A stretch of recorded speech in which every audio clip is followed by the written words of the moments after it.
अस्सलाम वालेकुम। पाकिस्तान बमुकाबला दूसरे टी20 मैच कब और पाकिस्तानी टाइम के मुताबिक कितने बजे खेला जाएगा और दूसरे टी20 मैच में क्या बारिश होगी और बारिश की क्या सूरत हाल है, मौसम की ताज़ा तरीन क्या सूरत हाल है। तो आज के इस वीडियो के अंदर आपको मुकम्मल तफसील आप लोगों को मिलेगी दूसरे टी20 मैच के हवाले से। तो आप लोगों ने लाजमी इस वीडियो को एंड तक देखना है।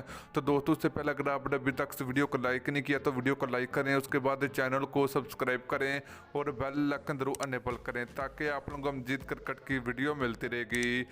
तो चलिए दोस्तों, आपको बताते चले कि पाकिस्तान बमुकाबला वेस्ट इंडीज़ पहला टी20 मैच जो कि बारिश की नज़र हो चुका था, अब दूसरे टी20 मैच में मौसम की क्या सूरत हाल है तो इस वीडियो के अंदर आपको हिगाक करेंगे। तो चलिए दोस्तों, सबसे पहले अगर टाइम की बात करें, जो टाइम तब्दील हुआ दूसरे टी20 मैच का, तो पाकिस्तान और वेस्ट इंडीज़ के दरमियान दूसरा टी20 मैच पाकिस्तानी टाइम के मुताबिक 8 बजे खेला जाएगा। तो दोस्तों, पहला टी20 मैच जो कि 7 बजे खेला जाना था, मगर अब दूसरे टी20 मैच में इसका टाइम तब्दील हो चुका। दूसरा टी20 मैच पाकिस्तानी टाइम के मुताबिक 8 बजे स्टार्ट होगा।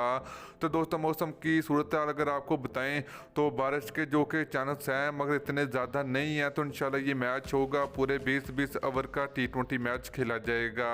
तो दोस्तों, मैच के दरमियान हल्की हल्की बारिश हो सकती है।